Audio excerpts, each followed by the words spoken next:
How to fix Chase app won't let me log in to my Chase account. It's a very simple and easy process, so let's jump into the video. So the issue might arise due to the connectivity issue. In that case, what you want to do is, you have to check whether your internet connection is stable or not. So make sure that you are connected to the stable Wi-Fi. Once your connection is stable enough, the next thing you want to do is head over to your app store. In the search bar, search for Chase app. Move into this app. Right here, instead of open, if it shows the option of update, then your application is not up to date, and it might be one of the reasons that you are facing this issue. If that's the case, then tap on update and update your application to the latest version. Once you have the latest version of the app, the next thing you want to do is head over to the settings of a device.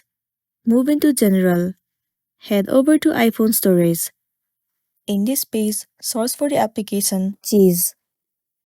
Once you find it, head over to it. You will be landing on this page.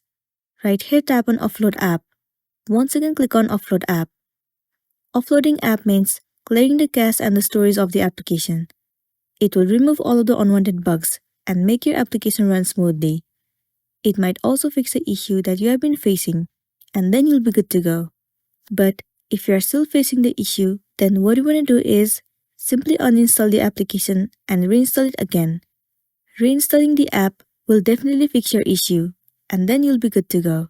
So that's all for today, and this is simply how you can fix Chase app won't let me log in. Make sure to smash the like button and consider subscribing if you found this video helpful. And if you have any queries, you can drop it down in the comment section below. We'll see you in the next one.